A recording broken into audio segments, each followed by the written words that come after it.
wani ko mijin mace ɗaya ne alhaji, ranka ya daɗe, zauna da matarka ɗaya ai ta bugawa haka ta tafiya, aljanna na nan na jiranka. Ka tsaya ga matarka ɗayan, ba a ganin ka a waje a wani guri kana leƙe-leƙe, ba ka ɗaukan waya kana kiran wata ko kana cacin da wata. Kalas hajiya, ki sa malam albarka ya ce duk mai ɗaya tsaya ɗayansa, amma ba catin a waje. To musulunci da ya ce zina haramun ce, to sai baka dama ka ƙara. Sannan kafin ka ƙara sai da ya sa sharaɗi da doka. Ya ce ban yadda ka ƙara ba sai in za ka iya adalci. Fankihu ma taba lakum minan nisa'i mathna wa thulatha fa in khiftum alla ta'dilu fawahidatan.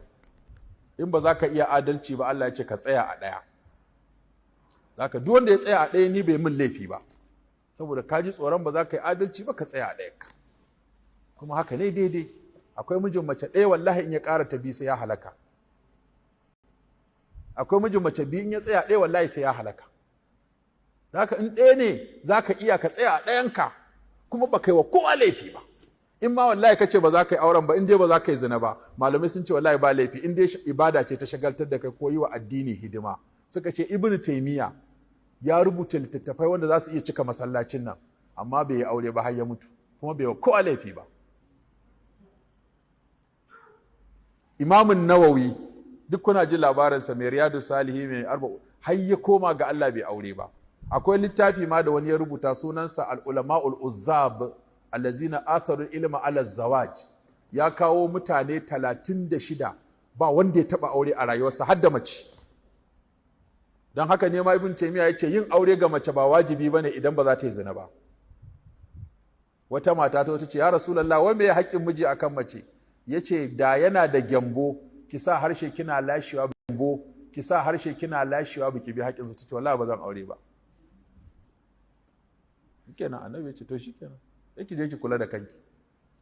Ko ba ta yi auren ba har ta mutu, ko ba ta yi kowa laifi ba, saboda ba ta yi zina ba.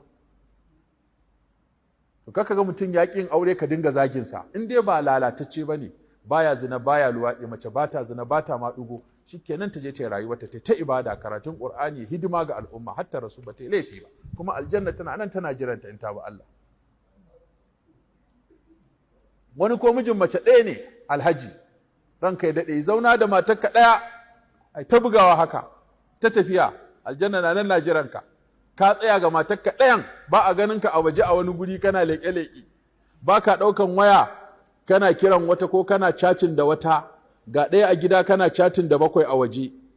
Kaga wannan sun zama 8 kenan maimakon 4.